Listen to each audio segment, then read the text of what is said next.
Well, hello guys, and welcome back to another Steven Universe review. For the first time ever, we have 4 episodes to review in a single video. Oh my god, this is going to be busy. This was all part of the Steven Universe Wanted event, where it was Memorial Day, 4 episodes in a row, one after another. For an hour long. Holy shit. Well, okay, technically Stuck Together aired, right after I and My Mom aired officially. So we've kind of known about that episode for a while, which, yeah, in the grand scheme of things, it really doesn't have much to do with the other 3 episodes, and even then that's a little iffy. But we'll get to it. Well, yeah, actually. But yeah, with all that being said, let's just get started. Stuck Together it is. So, this one starts off, we've left off where the season 4 finale left off. Steven has been captured by Aquamarine and Topaz. Lars is still on the ship, and Lars ends up getting captured by Topaz as well. Right? And Steven's like, no, screw you, Aquamarine, you're changing the deal. And it's like, this isn't the deal, and it's like, I'm changing the deal. Look at me crying for you. That was really funny. When this episode starts off, I saw it was Lauren Zook. That worried me a lot. If you've seen my past reviews, maybe you know why. Oh god. So I was like, nope, I'm not happy. I'm worried about this one. This one's not going to be good. Just you watch, and maybe I was wrong. But, so we see, so Topaz fuses back together, piloting the ship, right? And Lars and Steven are just talking like, oh, great, you got yourself captured. Why didn't you just leave with the rest of them? Lars is basically saying he's a coward, right? And they try talking to Topaz, but Topaz, right, her gems are her ears, so it's like, oh, maybe she can't hear us. Who knows? And eventually they find out that Alexandrite did something to the ship, and now it's being all wibbly wobbly, timey-wimey, or however the hell that saying goes. And they head down beneath deck and find some destabilizers, along with the engine core, which is another object that has that similar-ish looking shape, the Crystal Heart, the Kindergarten, Paradox ship. We keep seeing it, and I wonder if we'll ever find out why the architecture is like this. Because it definitely is interesting. But Steven concocts a plan to get a destabilizer, even though he can theoretically just bubble himself again. Right? But basically Lars is just like, oh, whatever, who gives a shit, we're all gonna die. And Steven kind of gets sick of his shit and tells him off. And then Lars is like, okay, I admit it. I'm afraid. I'm worried about what's going to happen. And Steven's like, yeah, I'm worried too. And this is a really good moment. It's a really done well moment. Because it's like, yeah, no, we're afraid. Who knows what's going to happen? I understand, right? They have a really heartfelt moment. And it's made even better. We get to hear Topaz's voice and find out what Topaz's personality is like. Up to this point, in the past, 2 episodes, Topaz had just been this quiet, didn't say a word, which isn't a character we've seen before, and I never really had a problem with it. But no, Topaz is actually extremely soft-spoken. She has a very light voice, which is not what I expected. I expected a deeper voice, maybe even deeper than Jasper, but no, it's really soft. She's really emotional. She talks about how, oh, sometimes Topaz, I don't want to go on these missions because Topaz doesn't want to do it, right? It's talking about fusion, and they do say a little later that fusions get sentimental, but it's an interesting idea. I really liked how they characterized Topaz. I'm pretty sure I've seen something like it before. The big character who seems cold but has a heart of gold. We've seen this before, but I still really liked it here. Topaz is really nice, and Topaz agrees to help them escape, or at least help Lars escape. Steven still plans on going and confronting the diamonds and owning up to all of his mother's sins and whatnot. But Aquamarine comes down and sees them. And Topaz tries to explain herself, and Aquamarine tries to kill Topaz. And then Topaz grabs a destabilizer on Aquamarine, and yeah, it got a lot happened really fast. It's all well done. I made a joke about it in my aquamarine.mp4 video. But which, by the way, even though that video came out 2 days ago, it had clips from this episode because I had already seen it multiple times by that point. But eventually Aquamarine's like, what are you gonna go do? What are you gonna do? Come to the diamonds with my gem in your hand? That ain't gonna work. What are you gonna do? Go back to Earth? Yeah, you'll probably end up living in the barn. So she doesn't go. She eventually gives in to Aquamarine, and Aquamarine's like, let's just, you fusions, you always get sentimental. Which, okay, we've definitely seen this before. And she's like, just let's forget this never happened, you unfuse. And yeah, it ends on a cliffhanger. Steven's taken in one direction, Lars is taken in another direction. And we found this out, what, 2 weeks ago? And it's been like, where is it gonna go? I've wanted to know. And for the first time in a long time, I don't even remember the last time this didn't happen, the episodes coming after this didn't leak. I mean, the first 2 minutes did, and then from what I saw on Twitter, I guess a few more details did at some point, but I was on vacation. I got back earlier today, and I'm literally filming this right after a 10-hour road trip. All I want to do is go to sleep right now, but nope, do it for the fans. Kill me. But on to the next episode, The Trial. Holy shit, I was excited for this. I like the name. I read the description. Steven goes on trial against the Diamonds, which, not what I expected, but okay. So it starts off, Steven's like, I'm ready. I'll take whatever Homeworld throws at me. And he's ready to, and then this, Zircon? I thought it was Zycron, but it may be Zircon. I don't know the difference. I don't know much about gyms other than what I've researched for the videos, the theories particular. But it's Steven's lawyer, because they're doing a trial. Okay. And we see them in court. I do like the design. I do like the design of the court, how it's divided up into 4 sections, one for each of the diamonds. And then the part where Pink Diamond's thing isn't lit up. That's a nice design. I do like blue Zircon, and I like green Zircon. They're lawyers, okay? It's not Moonstone, which I am happy of. Actually, I don't want to go into details why, but that's a story for another day. But eventually the Diamonds show up and are like, yep, we're doing a trial. And Yellow clearly doesn't care for it. Yellow's like, this is pointless, let's just kill her. But Blue wants to do it because she wants to know why. Why did Rose Quartz do this? Why did Rose Quartz shatter Pink? It's an interesting idea, because notice, her lawyer is defending Steven, right? And that's all she wants to know, because she also thinks he's guilty, right? Oh, whatever he thinks we're going to do, I'm going to do something worse. But she wants to know why. It's really interesting. I love this concept. Oh, gosh. Because, again, they're both technically villains, even though we'll get back to that. But it's a little different. They're not entirely villains, or at least Blue Diamond isn't. But the green Zycron ends up giving her case, like, oh, look at this human. Look how annoying this human is. And yeah, Lars is thrown back in thrown back into the picture for the moment. And Gemini. So it looks like after Navy stole the ship back, she went and got the other rubies and brought them back. So Gemini gives her testimony of that, yeah, that's totally Rose Quartz, which brings me back to the idea of what makes Rose Quartz so special, especially in the healing spit department.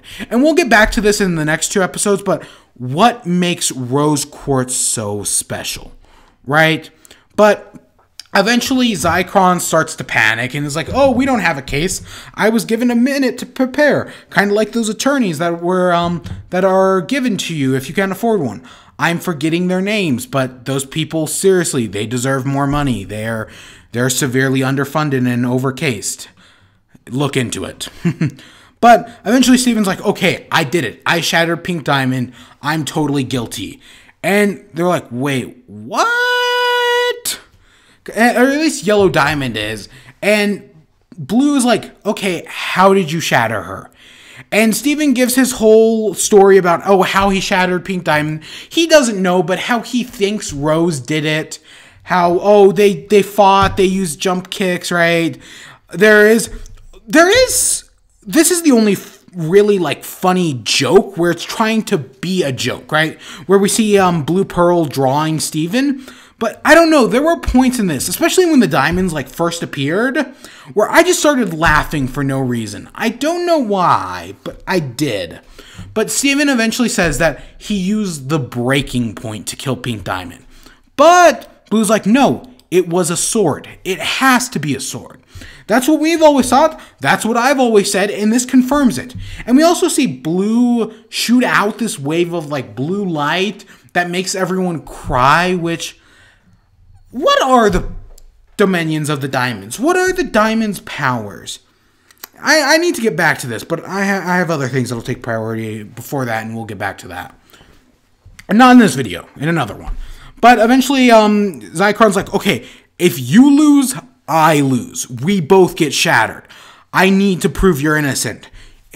And she realizes that Steven doesn't know the story of how Pink was shattered. Nobody does. It's not adding up. So she presents her case as, oh, it doesn't make sense. How did Rose Quartz get to Pink Diamond's palanquin to shatter her? Which, okay, my first problem with this was shape-shifting. Oh, Rose Quartz could have just shape-shifted, right? But I get the impression that Homeworld doesn't understand shape-shifting, right? But he keeps giving her a case like, oh, how did she get past Pink Diamond's sapphires? How did she get past Pink Diamond's agates? Right? And I was like, okay. But then we see Yellow Diamond's reaction. That she starts to panic. She starts to get really angry. Zychron's right. Zychron accidentally uncovers this giant conspiracy theory behind the diamonds and how Yellow Diamond may have killed Pink Diamond or may have influenced Rose Quartz to kill Pink Diamond. And just in some random trial case. Okay, it's not the turn I expected. And it's both the turn I expected at the same time.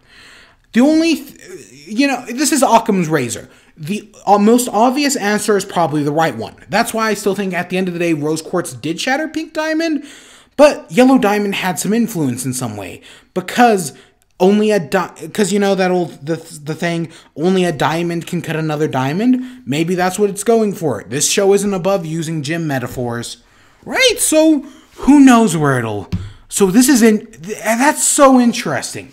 But Yellow Diamond gets angry at Zychron, who does accuse any of the diamonds of shattering her, which, yeah. So she poofs Blue Zychron. She uses lightning to zap Green Zychron, which, okay, again, the dominions of the diamonds. Because if you look, when Green Zychron falls apart, it's like the destabilizers. So, yeah. But Steven ends up taking Lars. They get into the palanquin, and we see Yellow and Blue Diamond fighting in the background about what was really going on here. And yeah, Blue Diamond is not our enemy, not the enemy at the end of the day. She's on the side of wanting justice to be done. Yellow and probably White Diamond are still the villains. There is no Blue Diamond redemption arc. She's already redeemed. It's just Rose Quartz has to get redeemed in the eyes of Blue Diamond. I think that's where this is going to go. But eventually they pilot the palanquin, they jump out, and we see Homeworld, which is both exactly how I expected it and exactly how I expected it. It is a cool design. I really like how Homeworld looks. We see the giant shape in the background, which it's either a statue to White Diamond. I don't think it's actually White Diamond, but you know how like Blue and Yellow's ships are arms? Well, what if that is White Diamond's ship? It's the head, right? It's the body and head. That would make sense. What if White Diamond's not even real at all and she's just a fairy tale they tell Gems to keep working? Who knows? Because they're having a court case for one of the biggest villains against the Homeworld, right? The biggest, rose quartz, and the white diamond's not even here. There's something going on there. And it's not that, oh, maybe they didn't want to reveal it. I don't know. Something seems up. Again, and maybe that goes back to the conspiracy theory. But the episode ends off with them escaping, kind of. And Yellow Diamond's like, oh, you hidden on that rock, but you're in our world now. Okay. You got me.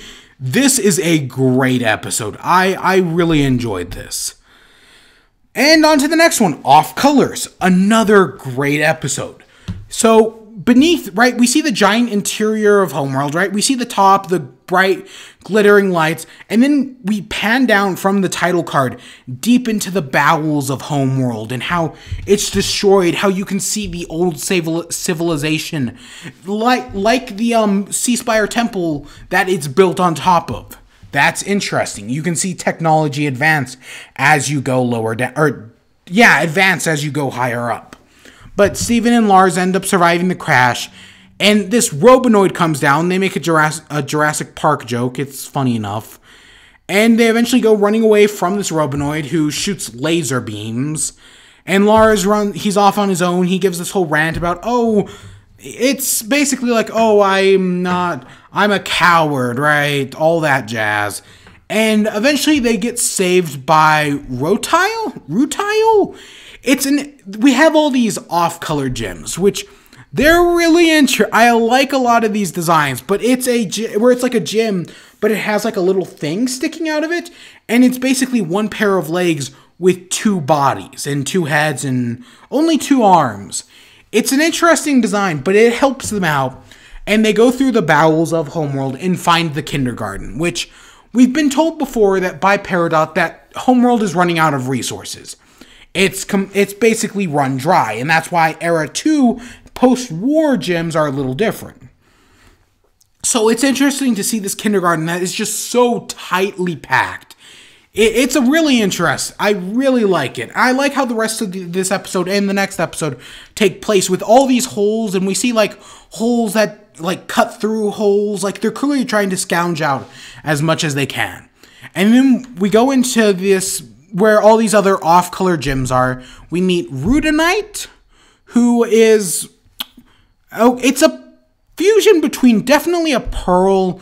And I think everyone thinks it's a ruby. I kind of see it, but it's going the cotton candy garnet route, where it's like this is the first time they've ever fused, so it doesn't quite look right. We get Papper. It's an orange sapphire, but it's called Paparacha? I think that's how you pronounce it. This character is so fucking funny. Oh my god, I was laughing my ass off. Not really in this episode, but in the next episode. Oh my god, we'll get back to her. Her whole gimmick, though, is she's a sapphire who can only predict things that just happened. It's so funny. And then we get Fluorite, who is this giant fusion made up of like 6 gems. And it's basically a giant centipede. She's definitely interesting because she talks very slow, and I think the idea is that she has so many minds that it takes her time to process her words. And she gives off a grandma vibe, right? Like, oh, she's your grandma. Which, okay, I see it. And we go through real quick, and we get all these gems backstories. Oh, Rhodonite accidentally fused. Rutile's an outcast because there's 2 of them. Fluorite's been hiding in these caves for eons because she's a fusion of 6 and maybe even more gems eventually, right? But eventually the Robonoids come in and they all hide. We see how truly big Fluorite is because she is a giant centipede. But Steven and Lars have this heart-to-heart moment before Lars goes out to save See, they only say the names like 2 or 3 times in the episode, so I wrote them all down, but it's Rhodonite, right? He throws a rock, and they find out that because Lars doesn't have a gym, the sensors can't pick him up. So he eventually goes and tries to save, Parapachia?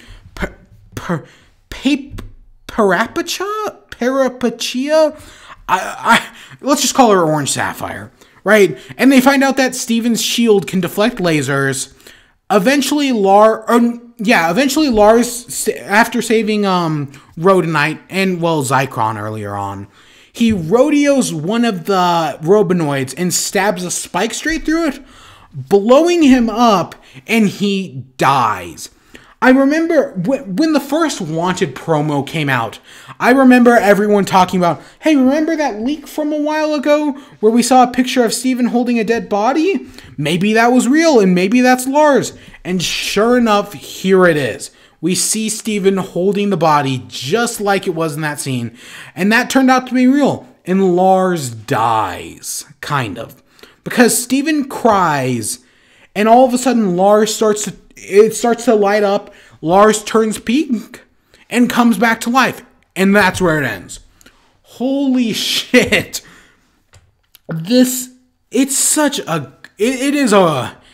a good episode. I like all of these off-color characters. They're really cool. They're really interesting. They're just well done, right? I like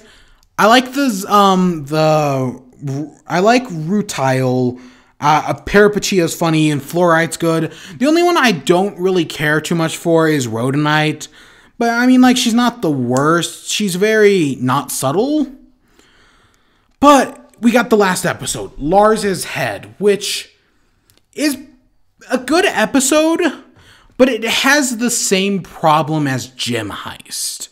Remember Gym Heist? It was like the third episode of the Zoo arc Steven Bomb, right? And it was basically just setting up the plot for future episodes. It was just kind of the characters we know interacting, mostly following around Holly Blue Agate.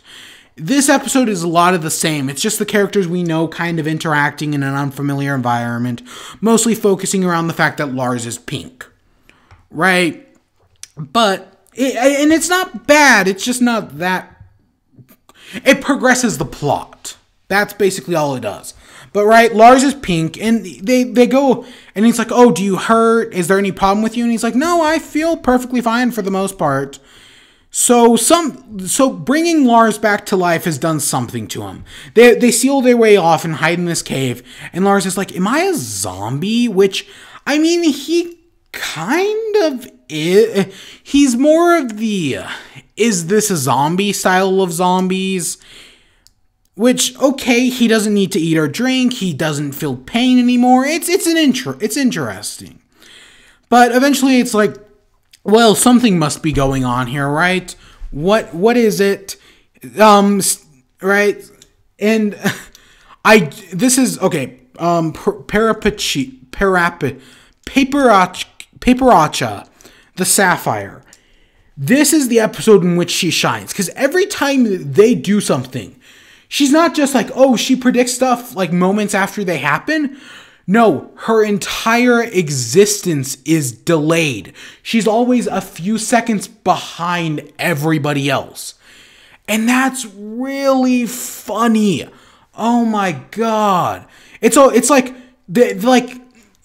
Steven tells them to like stand back, and Rhodonite and Rutile stand back, but Parapatia just kind of stands there for a few seconds and then moves back. It's really funny. And I've seen a concept like this before. Tomska, the guy who does ASDF movies, has a video called, I think, Delayed Reaction, where they push a guy off a building, he hits, and then we see everything happen once he's hit the ground. So it's that same concept. And yeah, it's really funny. This is a great character. This is... it's great. But eventually Steven sticks his hand in Lars's hair, and it does that glowing thing. So he goes in, and sure enough, he goes into the weird pink place, and there's a new island. It's got a new pink tree, and it's a little different. So Steven is able to walk to the other tree and arrive home back on Earth at Beach City, which, you know, you want to talk about instantaneous transportation. That's it. That's faster than, like, because we know the warp pads are fast, but God, that's even faster. But Steven gets home, he drinks water, he eats some food, because he hasn't eaten anything in a few days. And eventually he runs back, he brings a lunch back for Lars, and Lars is like, I don't really need a lunch, I'm not really hungry, I'm perfectly A-okay. Okay. So yeah, he doesn't need food or drink. And it's like, oh, things on it's complicated, right? And Steven gives this whole speech about how, oh, things on Earth are different. Oh, you'll like Earth, right? And they all decide, hey, let's go to Earth, because even though we're off color here, we'll be accepted on Earth. So boom, we got a new cast, kind of. But what happens is, so they all try to go through Lars, or they realize that Lars can't go through his own head, because they try to pull him through his own head. And Lars is like, I'll stay here. I wasted my life on Earth. You all go through, have a happy life on Earth, and I'll just stay here. And they're like, no, we're not doing it. We're going to stay here, and we're going to get you. We're going to all get back. Because if we stay here, if we stay in this part of the cave, we'll be caught. And if we leave, we'll be caught. So it's better to leave. Right? And this does bring up an interesting point. Because Lars tells Steven, you have to go back. You have to get back to home. You have to get back to Earth, and we'll communicate from there, right? And we'll find a way to get me back. Which, this is creating a Broken Age style plot. Bro, if you've never played Broken Age, it's a game by Jonathan Blow. I don't think it's really that good, if I remember correctly. But, basically, the plot's split up into two arcs. One arc takes place on this world where they're trying to sacrifice a girl to a god, and the other part takes place in, like, the spaceship. And that's what they're doing here. Steven's going to have his plot on Earth with the rest of the crystal gems, and Lars is going to have his plot on Earth with the on Homeworld with the off colors. So yeah, that'll be interesting. I'm excited to see where it goes, because it ends off with Steven being at the house, and the crystal gems come in, and it's like, hey, I'm back, because they were trying to repair the centipedal ship. But yeah. So now we've got our two plots, and I just want to know where it goes from here. I don't think there've been any announcement of when episodes start up again, but I am excited. Because even though this episode didn't do much in the grand scheme of things, it leaves a desire. It leaves you wanting more. And I want to know where it goes from here. That's this entire arc, really. It leaves you wanting more. I mean, is there a conspiracy theory with Yellow Diamond killing Pink Diamond? Probably, but I want to know more. Why can Steven bring someone back to life? This goes back to my whole thing of why is Pink Diamond so special, right? Why is Rose Quartz? Which again, that's going to be one of my future videos. I'll maybe work on it this weekend. Of what makes Rose Quartz so special. Probably a Pink Diamond part 2 as well in there, because I feel like that's kind of needed right now. But yeah, it just leaves me wanting more. It's well done for the most part. And yeah, we'll see where it goes from here. I'm excited. And yeah, that's it. We're 28 minutes in. And this video will also hold the record for the most pictures used in a single video, with 66. Beating out the previous holder of the Star vs. the Forces of Evil Season 2 finale that had 49. But with that useless bit of trivia out of the way, I hope you all enjoyed. Stay tuned for more. Until next time, peace.